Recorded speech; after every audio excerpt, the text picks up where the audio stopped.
Hi everyone! For this lesson, we will discuss about multiplying, dividing, adding and subtracting rational algebraic expressions.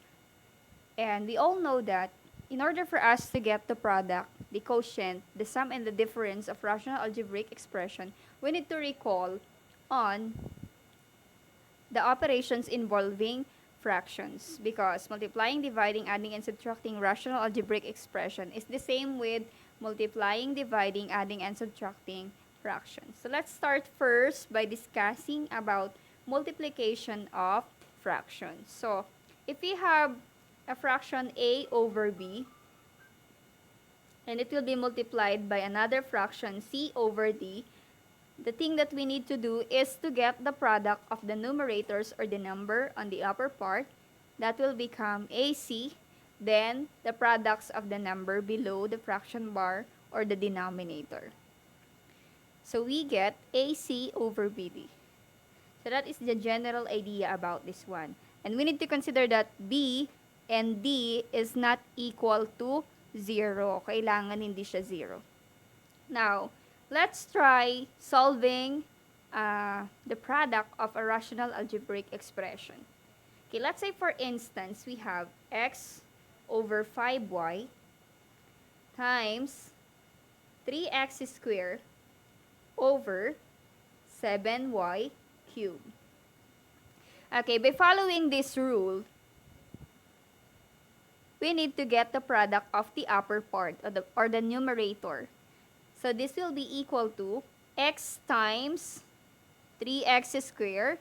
Take note, this parenthesis signifies or it means product or multiplication over 5y times 7y cubed.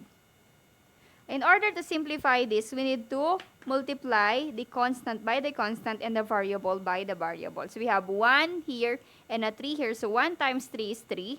Then, if we are getting the product of variables, we need to add the exponent. So this will become x raised to 1 times x raised to 2. Add the exponent, it will become 3x raised to 3.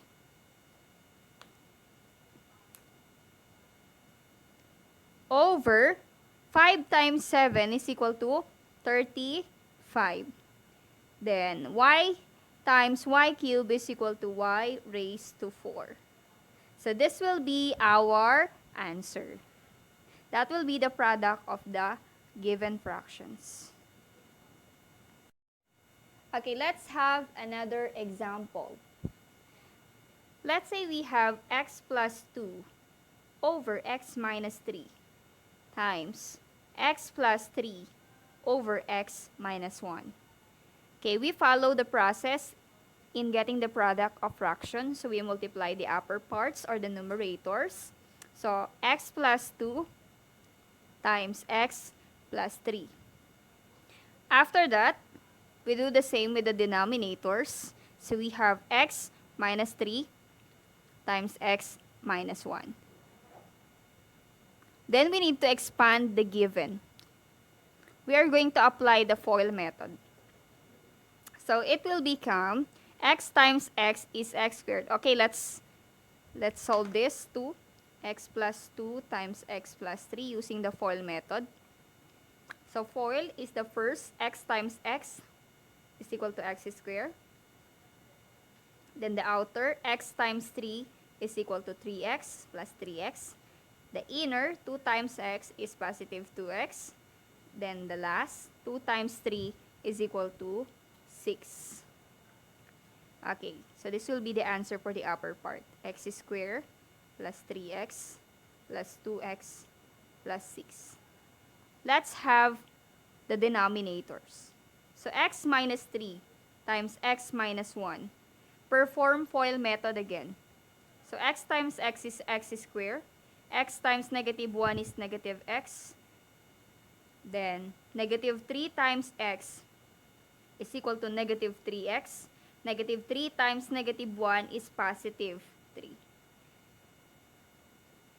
Now, we have x squared minus x minus 3x plus 3.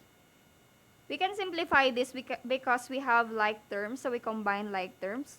So we have x squared plus 3x plus 2x is equal to 5x plus 6 over x squared. Then we combine negative x by negative 3x. It will be negative 4x plus 3. And we're done. This is our answer. This is the product of the given algebraic expressions. Okay, let's consider this example. Let's say we have y squared minus 9 over y squared plus 8x plus 15 times y squared plus 12y plus 35 over y squared minus 9y plus 18. So as you can see, the given is too complicated, and if we are going to proceed on multiplying it, we need a lot of space, and our space here is not enough. So in order for us not to consume a lot of time in solving this algebraic expression, the first thing that we need to do is to factor the numerators and the denominators. So this one is the application of the sum and difference. So we need to get the factor of y squared minus 9, that is equal to y plus 3 times y minus 3. Alright, then let's proceed on the other one. The denominator is a perfect trinomial, so we need to get the factor of the given. We need to consider 15 and 18, wherein our factor should be a factor of 15 that when you multiply, we will get 15, and when you add, we will get 8. So we may use, for 15, we may use 3 and 5. So 3 times 5 is 15, and 5 plus 3 is equal to 8. So we have here x plus 5 times x plus 3. Okay, another one. I should say y. But why am I using x? Y plus 5 and y plus 3 times, this one is a perfect trinomial as well. So let's find a factor of 35 that when we add, we get 12. And when we multiply, we get 35. So we have 7 and 5. So let's use y plus 5 times y plus 7. 7 times 5 is 35. 7 plus 5 is equal to 12. Okay. Now let's have the last one. Okay, what are the factors of 18 wherein when we add, we get negative 9?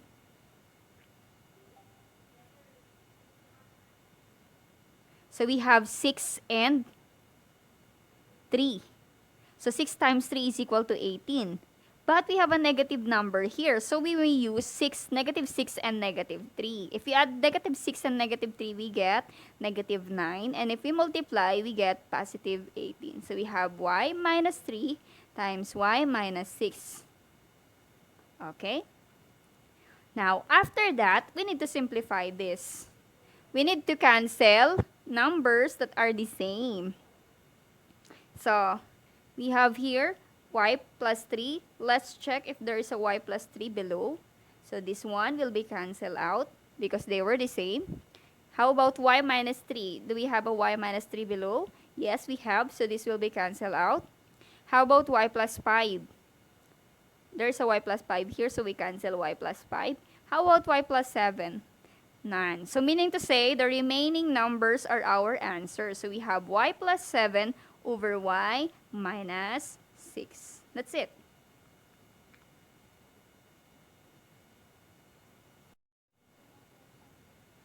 Okay, now let's proceed on dividing algebraic expressions. So, dividing algebraic expression is the same with dividing fractions.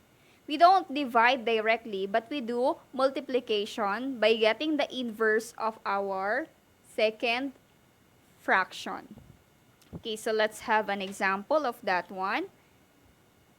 So let's say we have 5a squared over 9b raised to 7 divided by 11c cubed over 2d squared.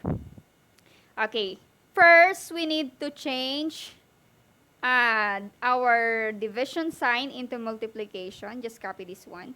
5a squared over 9b raised to 7. Then we get the reciprocal or interchange the numerator and the denominator of the second fraction. So this will become 2d squared over 11c cubed. We interchange their position or switch them.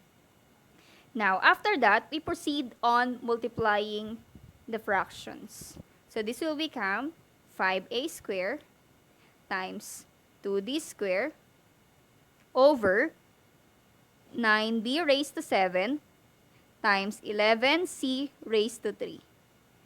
Then, we simplify. So, 5 times 2 is 10.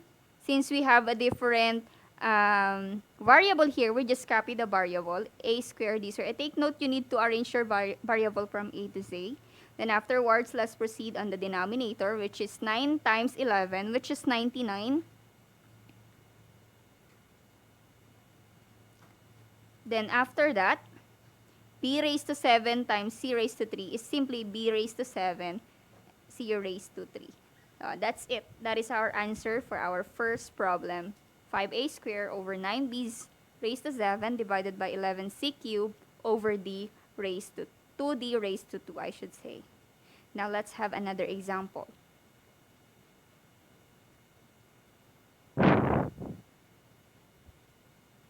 Okay, let's say we have a minus 2 over a plus 3 divided by a plus 2 over 2a plus 6. Okay, so just copy the first fraction. Then after that, change division to multiplication. Then switch the position of the numerator and the denominator of the second fraction. So this will go up and this will go down. So this will become 2a plus 6 over a plus 2. Then proceed on multiplication process. So we have a minus 2 times 2a plus 6 over a plus 3 times a plus 2. Now, as you can see, the numerator is not yet simplified because we have a common monomial factor here, which is 2. So we need to simplify that. So this will become a minus 2 over a plus 3. I should say. Then we're gonna bring 2 out. So this will be 2 times a. 2 times a is 2a. Then we need to find a number that when we multiply, we get 6. So 2 times 3 is 6. A plus 2. Now, let's cancel the like terms. Or if we have the same terms on the upper part and the lower part, we cancel that one. So we have a plus 3 here. Then afterwards, we have a minus 2 times our 2 here divided by a plus 2. Then we distribute 2. So 2 times a is 2a. 2 times negative 2 is negative 4 over a plus 2. That will be our answer.